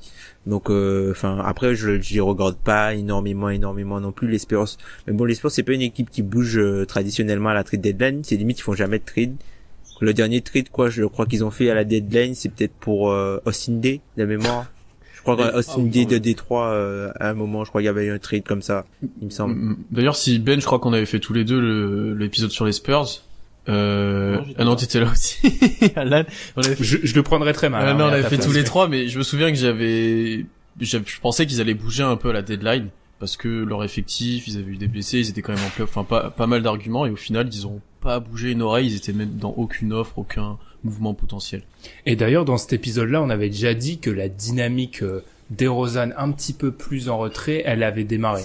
Oui, Aldridge avait déjà pris un peu plus de poids dans l'attaque et se montrer un peu plus, c'est vrai. C'est peut-être tout simplement un choix de pop. Bon, c'est pas un choix qui rate ses shoots, hein, contrairement à... Bref, c'est pas un choix qui rate ses shoots, mais c'est peut-être ce qu'a compris Pop, c'est que dans l'intérêt de l'équipe, la plaque tournante devait être la Marcus Aldridge. Tout simplement. C'est peut-être tout simplement ça. On va peut-être enchaîner par les Blazers qui, eux, ont bougé. Ils ont été chercher Rodney Hood. Ils ont signé Enes Kanter. Welcome to the hood. Le chanteur officiel. Tom fait les bacs vocales pour l'émission. Et aussi Skal Labissière. J'ai l'impression, c'est ce que j'ai écrit en dessous de ma fiche, de mes quelques mots sur les Blazers. J'ai l'impression que les saisons se suivent et se ressemblent. Ah oui, les deadlines se suivent et se ressemblent. Bon, c'est quand même intéressant ce qu'ils ont pu faire avec très peu de ressources, hein, limite. Ça c'est parce qu'il y a Labissière dans le trade. Ça. Non. Même si vous connaissez mon amour pour Big Asian Zero Skal. Non, mais franchement, je trouve que, avec ce qu'ils avaient comme ressources, toi, t'as utilisé Wade Baldwin et Sauce Castillo. Au final, t'as récupéré sur la deadline Rodney Hood. T'as récupéré Enes Kanter et t'as récupéré Skal, même si Skal, je pense qu'il va pas jouer des masses, mais enfin ils font des moves latéraux, enfin ils font des moves ugiriesques d'il y a 2 ans. Ils ont pas beaucoup de moyens, mais ils font ce qu'ils peuvent, quoi. Bah, Hood, ça leur fait un renfort, je pense, au poste 2-3 qui leur sera utile sur la fin de saison, à voir ce qu'ils en font après. Et par rapport à Kanter, en fait, ça leur fera du scoring en sortie de banc. Kanter était dans une situation où il devait partir. Enfin, il est parti d'ailleurs, ils l'ont signé. Mais là où c'était assez drôle, je sais plus quel journaliste, peut-être Zach Lowe qui a parlé de ça. En fait, que Kanter est un des pires défenseurs pick and roll de la NBA, ça s'est avéré. Ça va leur poser problème potentiellement en playoff. Mais en fait, Portland est l'une des pires équipes pour défendre le pick and roll en NBA. Donc en fait, tu te dis, bon, au moins on est nul, on va être encore plus nul, mais on ajoute de l'attaque, quoi. Tu te dis, il sera peut-être encore moins pénalisant parce que de base on est nul. Donc à voir comment ça fonctionne avec lui, mais il y a moyen que ça fonctionne, quand il jouera avec Lillard et McCollum. Il jouera beaucoup, parce qu'il y a Nurkic, Zach Collins. Bah, je pense qu'il va être 2e dans la rotation, déjà. Je pense qu'il Collins va être c'est surtout Myers Leonard qui va jarter, là, du coup. Déjà, c'est sûr. Et ça, c'est normal, ça. Je pense que Collins jouera peut-être des fois avec Nurkic et Kanter, ou Kanter, pas les 3 en même temps, mais Kanter sera backup pivot, et j'espère qu'ils feront pas jouer et Nurkic et Kanter parce que là ça sera compliqué, mais à voir combien de temps il va jouer, mais ça leur fera un petit apport en fait. Contre certaines équipes, ça leur sera utile, je pense. Rodney Hood, moi j'aime bien, vous en avez pas trop parlé, mais alors on sait que ça reste le passager mystère, on sait jamais ce qu'il va nous donner, Rodney Hood, mais au moins ça fait du scoring parce qu'on en a parlé un peu à l'occasion du profil sur Mo Harkless. Il y a quand même, c'est un peu les jumeaux, ou enfin il y a quand même beaucoup de ressemblances dans les profils sur les postes 2-3 du côté de Portland. Merci Tom. Et ben là au moins ça fait, alors c'est certes complètement inconstant Rodney Hood, mais ça fait peut-être un joueur qui sur un match de playoff, il l'a pas fait avec les Cavs, mais peut-être qu'il peut apporter quelque chose. Et de la diversité, parce qu'on connaît le problème de Portland en playoff, c'est qu'arrivé à un stade, les autres équipes se disent tout simplement on va stopper McCollum et Lillard et on demande aux autres de nous battre, et pour l'instant les autres n'ont jamais réussi à faire quelque chose. Et puis surtout il faut des petites contributions sur des petits temps de jeu de joueurs qui sortent du banc, et je trouve qu'ils sont plus armés sur ce plan-là que les années précédentes. Rodney Hood, comme tu l'as dit, potentiellement Seth Curry sur des petits temps de jeu. Tu vas pas non plus mettre des joueurs qui mettaient les années précédentes où c'était vraiment très compliqué ne serait-ce d'avoir un niveau moyen. Ouais. Non, après, il va voir comment ils vont surmonter leur problème de playoff de l'année dernière, le sweep de l'année dernière, tout simplement. Dans quel mood ils vont arriver en playoff et comment ils vont passer au-dessus de ça et reprendre confiance en eux. Ça va être intéressant de voir peut-être le premier match, s'ils ont l'avantage du terrain, ce qui est possible, s'il est à Portland, voir comment ça se passe, en fait. Ça sera important, je pense, pour leur suite, peut-être, de campagne de playoff aussi. Sachant que ils sont très mauvais à l'extérieur, ils sont à 10 victoires sur 25 matchs à l'extérieur cette saison. Donc c'est pas une équipe qui est forcément très bien, qui vit très bien hors de ses bases. Et puis c'est une équipe qui est un peu systémique, quoi. C'est une équipe de système. Ouais. Tu sais que, enfin voilà, eux ils basent leur équation sur le fait de donner à l'adversaire des shoots peu rentables, c'est-à-dire qu'ils font énormément des drops très agressifs où ils protègent le cercle et la ligne à 3 points et ils laissent toute la zone à mi-distance. mi-distance. Le souci, c'est que quand tu joues contre les équipes du haut niveau, bah t'as souvent des shooters élites à mi-distance et ils te le font payer cash puisque ce sont des endroits où il y a quasiment personne en fait dans la zone et les shoots sont quasiment pas contestés. C'est pour ça que eux, le match-up sera important au premier tour et qu'ils doivent aller chercher l'avantage du terrain. Justement, à l'heure actuelle, ils ont l'avantage du terrain, mais comme je l'ai dit, on les a classés donc 6e pour ce qui est de la course au play-off. Est-ce que c'est que parmi nous, personne les voit finir avec l'avantage du terrain? Ou alors, c'est vraiment une inquiétude sur leur niveau en play-off avec les archives qu'on a. Ça va être dur pour eux, je pense, quand même, parce que les 3 premiers sont quasiment actés. Et après, les Rockets, Jazz, c'est peut-être plus en forme qu'eux actuellement, et c'est peut-être ce qui nous a fait mettre un peu derrière aussi. Moi, je pense que c'est plutôt parce que c'est une équipe qui est un peu en difficulté dans sa division. 4 victoires sur 12 matchs, alors que dans leur division, il y a Denver, il y a OKC, il y a aussi le Jazz. Et parfois, on peut rajouter Minnesota, même si Minnesota est un petit peu plus bas. Et c'est surtout que pour moi, en fait, je pense que Houston va finir la saison plus en trombe. Et je vois le Jazz avec un calendrier beaucoup plus abordable en fait que celui de Portland. C'est pour ça que je place ces deux équipes-là un peu devant. Alan? Ouais, pareil. Franchement, je vous ai tout bien résumé. Les problèmes à l'extérieur est assez intriguant avec les Blazers. Et ouais, je pense pas que ils vont réussir à les gratter cet avantage du terrain qui est vraiment très important. Après, l'année dernière, ils avaient réussi à le gratter parce que c'était super serré. À voir si je pense que ce sera moins serré, donc de facto ils vont être hors de ce top 4. C'est limite une équipe sous-cotée aujourd'hui, j'ai l'impression. Enfin pas une équipe sous-cotée, mais tu vois, on a tellement l'image du sweep entre guillemets que c'est une bonne équipe les Blazers. Une bonne équipe, c'est pas une équipe exceptionnelle, mais c'est une bonne équipe. Je pense que ça personne l'a jamais contredit, mais je pense que maintenant on arrive à un stade où on sait ce qui va se passer. Bon. Et c'est peut-être c'est ça qui paye en fait. Ouais, je pense. On enchaîne, on va plutôt vite parce qu'on aura un gros débat après l'équipe dont on va parler à l'instant, c'est le Jazz d'Utah. Tom, tu parlais d'un calendrier facile, et je vais le résumer à une chose, même à deux. La seule équipe qui a un calendrier plus facile pour finir la saison, c'est Toronto, et le Jazz d'Utah, dans les 25 derniers matchs qui lui restent, va jouer 3 fois Phoenix. Bon, partant de ça, je pense qu'on peut dire qu'ils vont plutôt bien finir la saison. Ils sont actuellement 6e à l'ouest, après un début de saison un petit peu plus difficile, donc c'est une équipe en forme. Alan, t'as pas trop parlé sur Portland, donc je te laisse démarrer sur Utah. Qu'est-ce que tu peux nous dire sur Utah? On sait que t'étais pas forcément le plus fan avant le début de la saison. Le début de saison t'as donné raison. Bon, le fait est qu'il y a certaines équipes qui se sont écroulées à l'ouest. Qu'est-ce que tu penses de Utah maintenant à une vingtaine de matchs du début des playoffs? Ouais, c'est une équipe qui est sur une bonne dynamique, qui a retrouvé son jeu un peu de l'an passé, qui a surtout retrouvé un calendrier beaucoup plus abordable. Le calendrier début de saison était très compliqué et j'avais un peu des questions sur l'année de Donovan Mitchell, sur est-ce qu'on aurait aussi les mêmes types de saisons de Joe Ingles, même la deuxième partie de saison de Jake Crowder l'an passé, des role players qui avaient beaucoup apporté. Le fait est qu'ils ont réussi, que le trade de Kyle Korver est positif pour eux, que Rudy Gobert est à un niveau très très fort et que Donovan Mitchell monte en puissance, même il a des passages un peu plus compliqués parfois, il monte en puissance et ils n'ont pas toujours besoin d'avoir un Donovan Mitchell exceptionnel pour gagner des matchs, ce qui change par rapport à d'autres périodes de l'ère Utah avec Mitchell. Et comme tu as dit, un calendrier plus simple pour terminer la saison qui fait qu'il remonte. D'ailleurs, depuis 2 mois, ils ont un calendrier plus simple que tout le monde à peu près. Donc, tu regardes les classements toutes les 2 semaines, et ils remontent, et c'est pour ça que je les mets à cette place-là.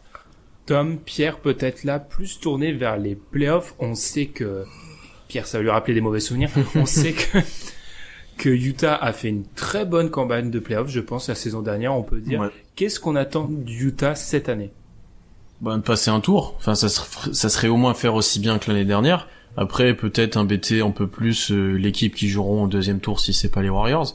Mais voilà, au moins passer un tour, c'est ce que je pense l'objectif de cette équipe-là. Après, leur début de saison avait peut-être entraîné une revue à la baisse de leurs objectifs, mais là je pense que 6e, potentiellement 4 ou 5 s'ils continuent un petit peu leur remontée, ouais, ils peuvent peut-être voir un petit peu plus loin. Je m'attendais à les voir un peu plus actifs à la deadline. Tom en parlera sûrement, mais ils étaient actifs sur le dossier de Mike Conley notamment. Ils ont pas bougé. Donc à voir, est-ce qu'ils voulaient garder cet effectif-là ou est-ce qu'ils avaient aucune opportunité? Je sais pas trop. Je pense que ça s'est pas conclu comme ils voulaient aussi. Ouais, moi je pense que c'est une équipe qui, du coup, va, pour eux, l'acquisition de la trade deadline, ce sera Dante Exum qui va revenir. C'est un joueur qui leur a fait énormément de bien la saison dernière, notamment en playoff quand il fallait défendre sur les gros postes 1 adverses. C'est une équipe qui, sur les 2 dernières années, a toujours passé un tour. Donc, je pense que, ils sont vraiment sur une bonne lancée, encore un peu comme comment ça s'appelle, comme Portland. C'est une équipe qu'on commence à connaître, en fait. C'est une équipe de système. Tu sais que ce sera une grosse défense. Ils vont te pousser à finir au cercle face à de gros défenseurs, face à Rudy Gobert, et ils vont te réduire ils vont réduire la proportion de tes shoots à 3 points et te donner énormément de paniers à mi-distance. C'est une équipe qui, depuis le 1er décembre, a le 4e net rating de la ligue à +7. Donc à équivalent à Boston, il y a que Milwaukee et les Warriors qui font mieux. Donc c'est une équipe qui pour moi vraiment sur la pente ascendante, même si leur record, leur bilan est par exemple moins haut que celui de Portland, je l'ai mis devant.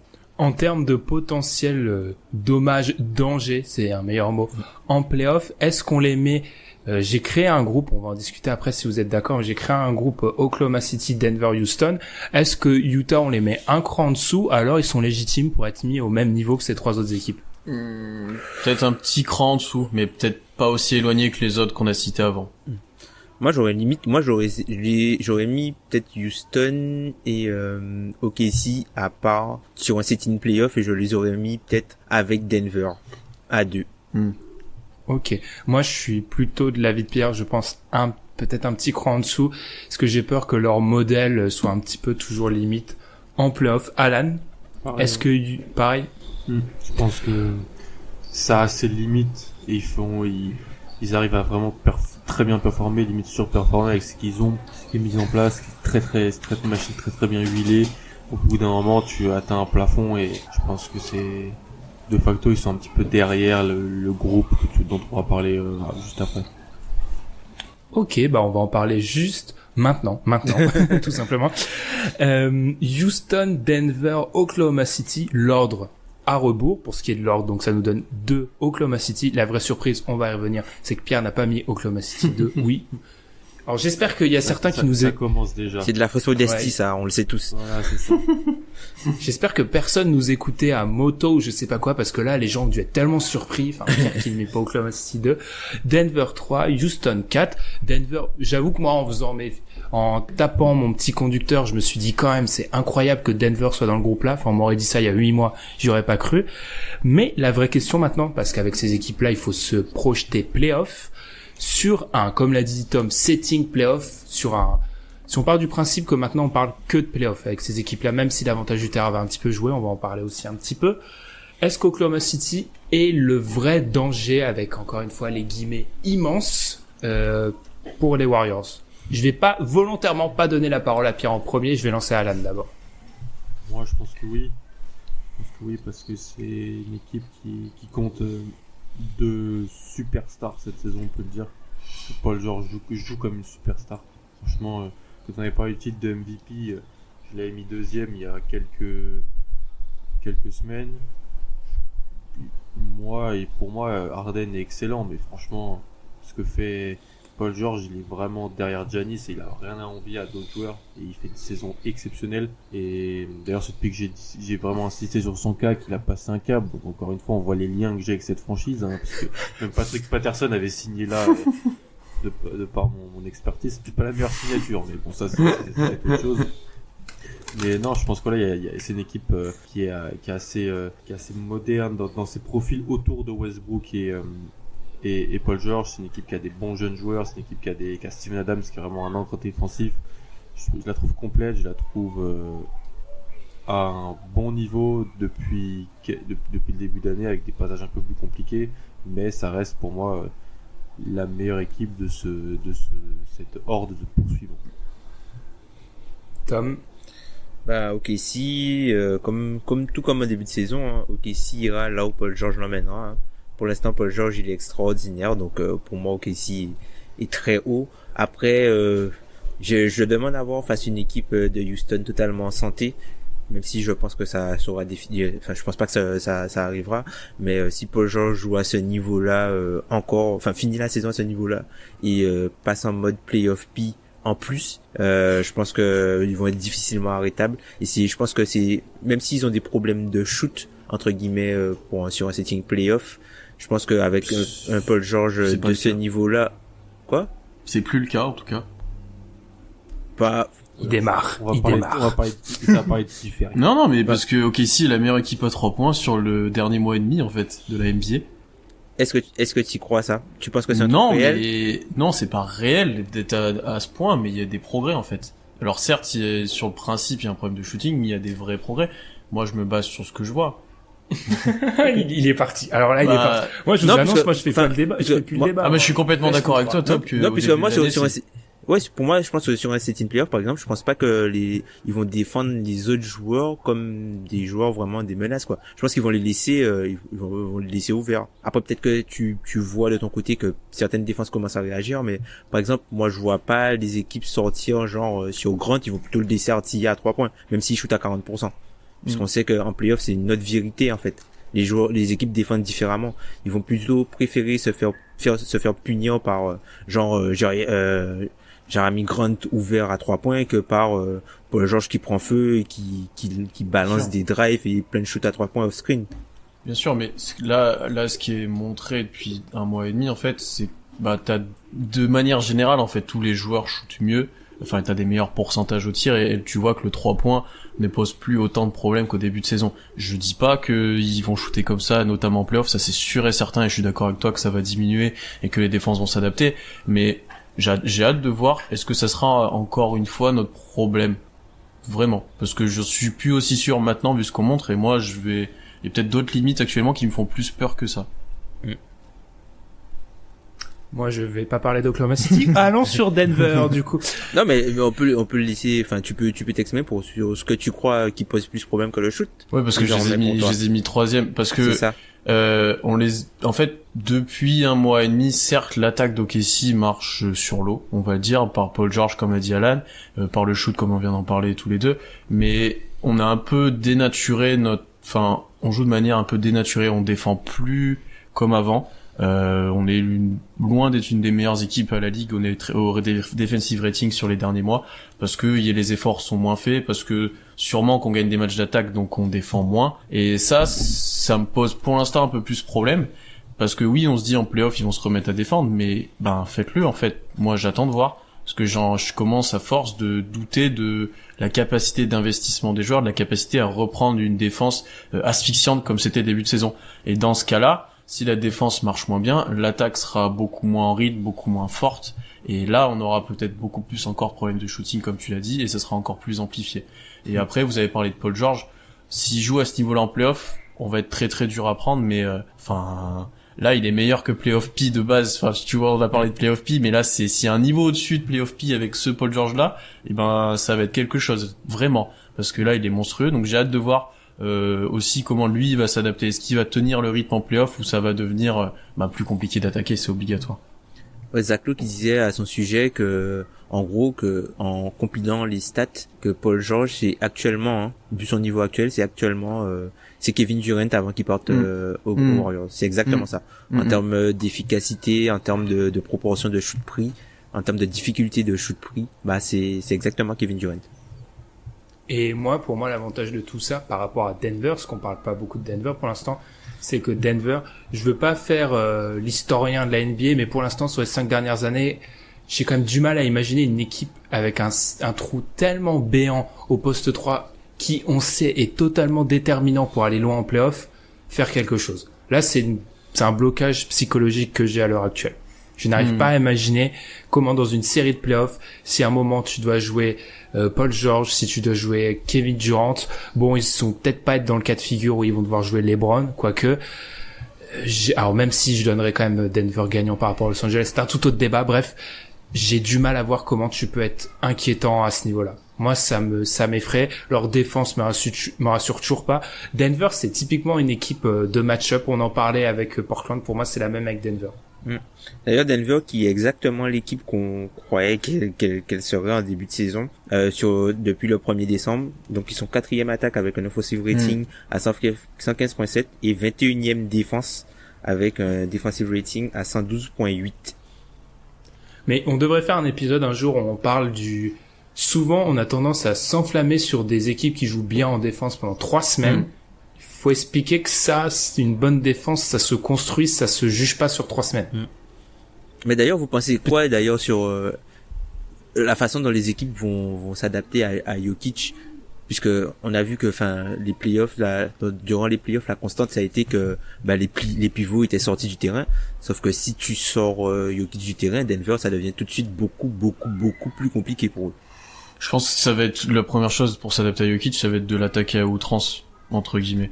Essayer de l'afficher au maximum sur les pick and roll, de forcer le switch ou de forcer l'attaque sur Jokic et de provoquer éventuellement des fautes ou le mettre en difficulté. Et une fois que t'as sorti Jokic du terrain, comme tu l'as dit, c'est plus du tout la même équipe de Denver.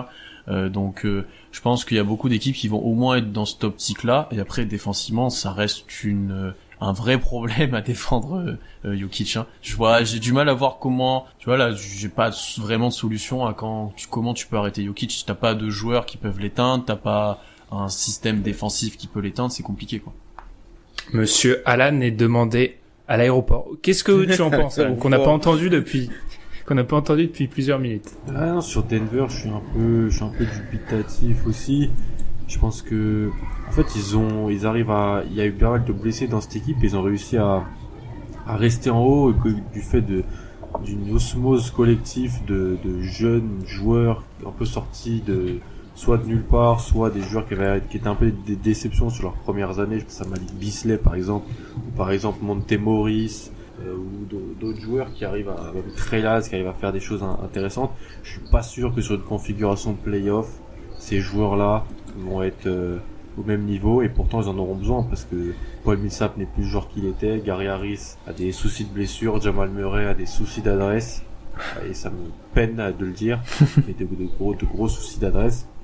À part Jokic, il y a pas énormément de constante dans cette équipe de haut niveau, de très haut niveau, qui pourrait me faire dire que voilà, sur une série de playoffs, sur un deuxième tour de playoffs, je les mets favoris. Pour moi, c'est une équipe même qui peut se faire sortir au premier tour, les Nuggets. Donc, les Nuggets, contre qui vous les mettez outsider à l'ouest à l'heure actuelle? Contre, je vais juste faire une liste et vous me dites oui ou non. Donc, les Warriors, on est d'accord, ils sont outsider. Oklahoma City. Ouais. Houston. Ouais, moi je pense oui. Contre Houston, ouais. Ils donnent trop de tirs à 3 points et de tirs au cercle. Harden va trop leur poser de problème. Ouais, c'est ça. Et donc, si je continue à descendre, Utah.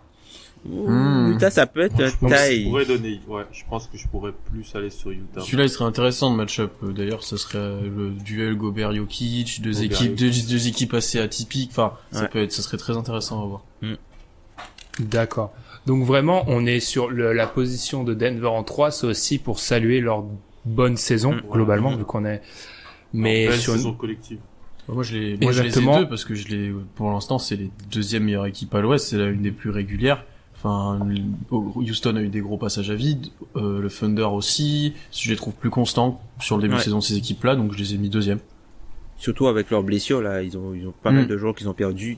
T'as Gary Harris il fait une saison un peu grouillère. Il est là, il est pas là, ça aussi, D'ailleurs, ça a mentionné le retour de Will Barton cette dernière semaine et d'Isaiah Thomas juste avant le All-Star break. Comment ils vont se réinscrire dans cet effectif-là pour Barton et comment Isaiah Thomas va être utilisé. Alan, t'as parlé de Monte Morris. Comment ils vont s'articuler autour des deux? Ouais, c'est ça. J'ai peur que ça déséquilibre un peu. C'est possible, c'est fortement possible. Petite mention pour mon chouchou Jared Vanderbilt, qui prend plus de rebonds que de minutes jouées. J'aime beaucoup. C'est un mutant Vanderbilt aussi. Mutant. Et juste, on va peut-être un petit peu parler de Houston, bien sûr, dont on n'a pas trop parlé, mais juste un petit détail. On en a pas trop parlé, mais pour ce qui est de la course au classement et aux têtes de série, je pense par contre que Denver va finir deuxième, tout simplement parce qu'encore une fois, le calendrier de Oklahoma City sur la fin de saison, il ne joue ni les Suns, ni les Cavs, ni les Bulls, ni les Hawks, ni dis-moi qui là-dedans. Dis-moi si je me trompe, mais ouais.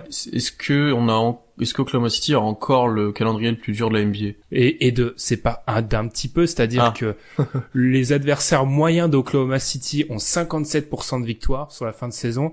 La deuxième équipe est à 54. Enfin, c'est un trou, quoi. Ouais. Donc voilà, je pense que Denver va finir avant Houston, avant Oklahoma City surtout, mais parlons un peu de Houston, on en a pas trop parlé. Encore une fois, je vais envoyer à l'épisode de la semaine dernière, je vais faire une comparaison Est-Ouest, pas du tout les niveaux des équipes, rien à voir, juste un sentiment. J'ai le même sentiment avec Houston qu'avec Boston. Ils sont pas si mauvais que ça, ils sont même bons, mais il y a un truc, ce qui se dégage de l'équipe, j'arrive pas à... C'est pas notre année. Exactement. Ils sont pas si mauvais que ça, il y en a surtout un qui est pas si mauvais que ça. Ils sont tous très bons. Voilà quoi, James Harden joue tout seul depuis un bon moment. Il crée quasiment... Trop longtemps. Oui, il crée quasiment toute l'attaque de Houston. La stat sur son nombre de points sans passe, c'est un truc, c'est un truc de ouf. Franchement, je pense que ce sera jamais réalisé dans la ligue, mais ouais, ça devient compliqué autour de lui en fait. Le truc c'est que Chris Paul est moins bon. Il est bien moins bon que la saison dernière, et là tu sens un peu le poids des années qui commence à le peser. Et puis Houston de son côté qui fait des moves financiers pour passer au-dessus de la taxe, quoi. Donc tu t'affaiblis en termes de ressources pour avoir un gain financier alors que t'es censé jouer les finales de conf. Et de l'autre côté t'as OKC qui explose le plafond de la luxury tax. Donc c'est bizarre la stratégie de Houston cette saison. Alors peut-être qu'ils se sont dit de toute façon on gagnera pas le titre, donc on va pas payer la taxe cette année. On attend que les Warriors soient dégommés on attend que les Warriors n'existent plus. Voilà, se implosent pour que après s'il faut aller loin dans la taxe, quitte à payer la repeat tax ensuite. Mais moi la stratégie est bizarre. Par rapport au début de saison, c'est intéressant ce qu'ils ont réussi des bons pick-up quoi. Puisque Austin Rivers, il est pas non plus mauvais, c'est un gars qui peut jouer une dizaine de minutes. Kenneth Farid qui joue de bonnes minutes dans un rôle de rim runner, même si défensivement il est bien moins intéressant que Capella. Alors oui, en termes de stats, ça entre guillemets similaire, mais en termes d'impact défensif, ça n'a rien à voir du tout. Le meilleur pivot, le meilleur intérieur défenseur de cette équipe là, c'est PJ Tucker. Donc non, ça n'a rien à voir. Mais c'est dommage en fait. Shumpert aussi. Ouais, t'as Shumpert qui est arrivé, puis Mike D'Antoni qui va être content de le récupérer vu qu'il avait Shumpert à New York. Donc je pense que ça va être intéressant aussi de voir. Mais moi je trouve ça dommage de faire des moves financiers quand t'as une équipe qui vise les finales de conf. Puis tout le monde paraît moins fort à part James Harden cette année, quoi. Au bout d'un moment, c'est pas compliqué. Tout le monde paraît moins fort à part lui. Après, il y a moyen sur la fin de saison qu'il retrouve un rythme un peu plus classique et que le groupe se mette un peu plus en place avec le retour de Chris Paul, Capella qui va revenir petit à petit. T'as récupéré Rivers, Shumpert, comme vous avez dit, qui vont apporter un petit peu à cette équipe-là. Peut-être que ça va aussi se mettre en place un peu plus collectivement sur la fin de saison parce que pour l'instant, c'était un numéro de soliste constant. Voilà, si James Harden choque en playoff, ça va être compliqué pour eux. Et voilà, il le glisse. À la poste. Non, oui, vraiment. Après, il reste toujours, et c'est pour ça que je pense qu'on les a tous placés à la 4e position. Ça reste un danger, c'est-à-dire on voit tous les problèmes à l'heure actuelle, on voit la dépendance James Harden, on voit tout ça. Mais ça reste un danger, c'est une équipe qu'il faut pas les regarder de haut, dira-t-on, parce que Chris Paul est pas bon, mais si Chris Paul se réveille, c'est-à-dire ça peut aller très très vite. Alors pas de là à devenir comme l'année dernière un danger pour les Warriors, ce qu'ils ont pu être, mais il faut pas les négliger. Ça, je pense que ça serait une grosse erreur. Je pense que personne ne fera cette erreur-là à l'Ouest, tout simplement. Est-ce que du coup, parce que je nous entends et on est assez négatif sur eux, est-ce que du coup on serait tenté de dire par exemple sur une série contre, je sais pas, Utah ou Portland, ils sont en danger? Moi je pense pas. Ça dépend. Je pense pas. Plus Utah que Portland. Je pense qu'ils sont au-dessus. Je pense qu'ils sont au-dessus quand même. Ils sont quand même au-dessus puisque au bout d'un moment en playoff il faut que tu scores. Ils étaient au-dessus. Je pense qu'ils sont au-dessus. Au bout d'un moment en playoff il faut que tu scores et Utah, Utah c'est une attaque respectable, hein, mais au bout d'un moment, il va arriver le moment où Rudy Gobert ne pourra plus rester sur le terrain quand Houston va commencer à jouer petit. Et vu que ta force c'est Rudy Gobert quand il est sur le terrain et c'est ta défense, ta défense sera moins forte et ton attaque sera moins forte, puisque offensivement Rudy Gobert, la gravité qu'il apporte et le danger qu'il apporte en tant que rollman au cercle, ça c'est super important en fait dans l'attaque de Utah, et notamment dans le fait de pouvoir trouver des shooters dans les corners. Et je pense que le fait que Rudy Gobert sorte du terrain, ça va complètement désorganiser l'équipe. Après, eux, la chance qu'ils ont, c'est que j'ai l'impression que les Rockets sont un match-up favorable en fait sur pas mal d'équipes en termes de façon de jouer et de ce qu'ils utilisent eux. Comme l'a dit Tom par rapport au Jazz, ça sera compliqué pour le Jazz de défendre les Rockets, et les équipes qui sont susceptibles de les embêter pour l'instant sont mieux que Blazers aussi, et les équipes qui sont susceptibles de les embêter sont plutôt au-dessus d'eux. Il faudrait peut-être quand même qu'ils évitent les Lakers par contre. Après c'est encore une fois la jurisprudence LeBron, tu vois. LeBron, je sais pas si vous mettez LeBron, enfin, faut que j'arrête avec LeBron. Vous mettez oui. Mais je me vois mal en fait je me vois mal de pas le mettre favori dans une série hors Warriors ou peut-être Houston. Non, voire même OKC. On a eu ce débat là en interne avant. Moi, les Lakers, je les mets pas favoris. Au premier tour, je les vois sortir déjà. Donc les 4 équipes qui sont susceptibles d'avoir l'avantage du terrain, je les mets favoris contre eux, c'est sûr et certain. Genre s'il y a un Lakers Denver, tu prends Denver. Oui. Moi je suis pas encore là. Franchement, je suis pas encore là. Le truc complètement dingue, c'est surtout de se dire qu'à l'heure actuelle, j'aime toujours regarder Vegas. À l'heure actuelle, vous savez qui est la deuxième équipe favorite? Ils ont LeBron. C'est n'importe quoi. Mais ça à un moment, c'est n'importe quoi. Ça nous donne, pour ce qui est, si on rebrasse tout le monde, on met l'Est, ça nous donne Warriors, Raptors, Celtics, Bucks, Lakers, Sixers, Rockets, avant le Thunder qui se retrouve juste après, et Nuggets. Ça n'a aucun sens. Ça. Pour une fois, Vegas n'a aucun sens. Mais pour revenir sur l'idée LeBron série de playoffs, je répète ce que j'ai dit, ce qu'on s'est dit par message ce matin. Je pense que personne n'a peur de LeBron à l'Ouest, justement parce que tout le monde veut le taper pour montrer que l'Ouest, c'est pas l'Est. Juste pour ça. Ils ont pas peur, les gars. Parce que on va être honnête, hein. À l'Est, rien qu'à l'évocation du nom de LeBron, il y a pas mal de franchises qui titubent. Personne ne fait ça à l'Ouest. Puis il y a des équipes qui ont quand même des joueurs à mettre sur lui, quoi. Enfin, là, il va pas attaquer sur, je sais pas quel pèlerin non, mais, là, ce sera Paul George, ce sera Kevin Durant, tu vois, c'est pas la même chose qu'il avait à l'Est, que non plus. Je sais pas quel pèlerin. Oui, mais il y a de ça aussi. Il y a le répondant des stars en face, c'est-à-dire que un 5 à 6, la tête de série 5 ou 6, c'est pas une pauvre équipe de l'Est, c'est juste Damian Lillard, CJ McCollum, voilà. Oui. Voilà. Voilà. C'est pas Reggie Jackson et Stan Johnson, quoi. Ouais, voilà. T'étais pas obligé de le mettre, hein, merci. Voilà. Et enfin, on va même pas en parler, les Warriors numéro 1, ultra favoris, ils ont eu un petit coup de moins bien cette saison, mais je pense que là, on est revenu. Arrivé, quoi, ça va. Ouais, ça, c'est un 5 plutôt sur Touquet, ça doit être, j'ose même pas, heureusement que je joue pas à Touquet en ligne, parce que je pense que c'est insupportable de jouer avec les mecs qui prennent les Warriors. Et puis voilà, on a même rien à dire. Mais question, vous pensez qu'ils sont à fond? Non. C'est ça qui est encore plus, ils sont pas à fond, les mecs. Deuxième question, est-ce que je suis très mauvais en maths, 4, 8, 16-0 est envisageable? Non, je pense que je pense que tu perdras un match, vu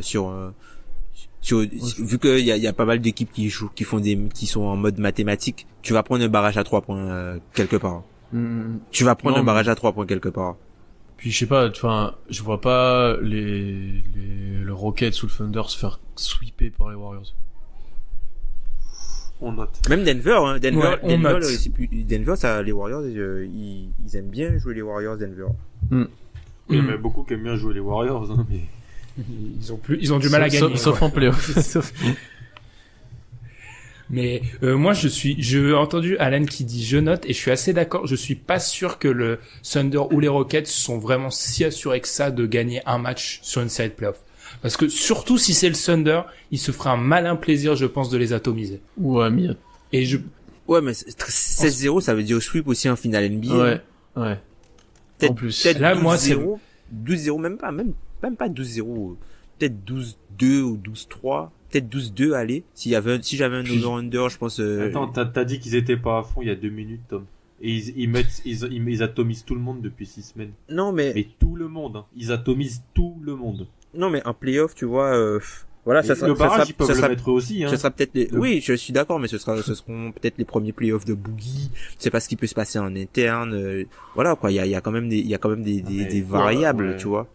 L'année dernière, ils ont perdu des matchs, ok, mais ils étaient moins bons, il y avait pas Boogie. Ouais. Oui, il y avait de la facilité aussi. Par facilité, ils peuvent t'en lâcher un en playoff. C'est ça, c'est fou, hein. Mais ils pourraient avoir envie de faire leur Mona Lisa et de faire un 16-0, tu vois, Pour la dernière. ouais. Je sens pas cette équipe assez en mission pour faire ça, moi. Je suis assez d'accord avec Alan. Le 16-0 est loin d'être... Il leur reste quoi concrètement à aller chercher comme truc il reste juste à Curry, peut-être un MVP des finales et encore, tu vois. Ouais, et puis pas perdre d'avoir mené 3-1, quoi. Mais attends, mais je les vois pas taper l'équipe. Oh là là. Je les vois pas taper l'équipe qui sort de l'Est 4-0, hein. Tu dis ça, mais c'est Moi, à cause de ça que ton équipe a perdu Durant. Mais je sais bien.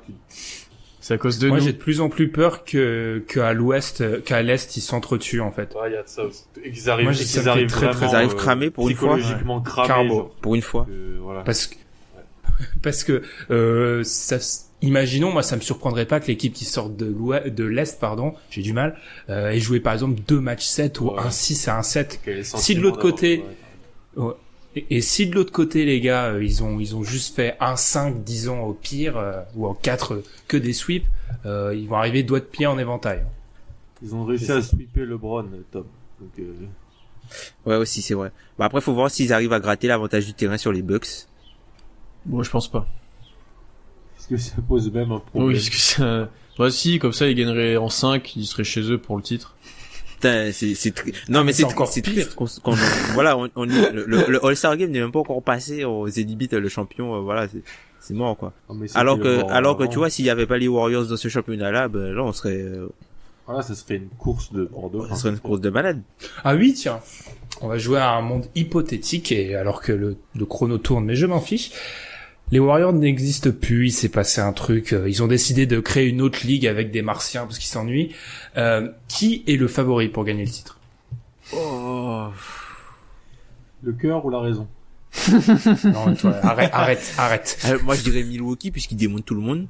Moi, je mets une finale NBA Milwaukee Thunder. Et après... Sans les Warriors ou avec les Warriors, quand même? Sans les Warriors.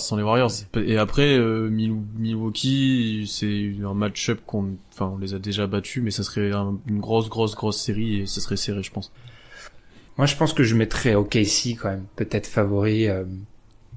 Ouais, parce que tu vas avec de sérieux arguments quand même. Je veux dire, les Bucks, moi, je sais pas. J'avoue que toujours à l'heure actuelle, ils sont par défaut. Ça serait horrible de dire ça, mais il est où le test en fait des Bucks à l'heure actuelle? On l'a pas vraiment eu. Bah, c'est pas de leur faute aussi s'ils niquent tout le monde. Ah non, moi je te parle sur du précédent playoff pack. Hein mais c'est ce qu'ils font, hein. Ils démontent tout le monde, là, en ce moment. Les mecs ont un net rating de 9, de 10. On sait ce que, bon, c'est moins pour le Thunder version là, mais on n'a pas encore, j'ai du mal à mettre une équipe avec surtout un franchise player qui a très peu joué, qui a, d'ailleurs jamais passé un tour encore. Enfin, j'ai du mal de me dire, je les mettrais favoris dans notre monde qu'on vient d'inventer il y a 3 minutes. Ce serait un saut trop haut. Trop direct. À voir. Je vois que ma question soit vous laisse de marbre, soit est trop compliquée. Non, même, je mettrais Milwaukee en finale. Hein. Moi, je mettais Milwaukee, vainqueur, hein, je pense, hein. Ils sont trop forts, hein, pour l'instant. Mais après, il y a pas, comme tu dis, il y a pas de test. Mais qui les sortirait, du coup? Si jamais, tu les vois sortir de l'Est quand même ou pas? Ouais, je pense qu'ils sortent de l'Est. Donc c'est l'équipe de l'Ouest qui la sort? Ouais, ok. Aucune des deux ligues je n'aime aucune des deux ligues. Puisque même tu parles de Casey, mais en playoff non plus, ils ont pas un truc. Après les joueurs, certes, ont plus de vécu, mais en playoff, le Casey dans cette configuration, ils ont pas beaucoup plus de vécu que l'équipe de Milwaukee. Ouais, c'est totalement vrai. Non, mais c'est vrai, ça peut se lire aussi comme ça.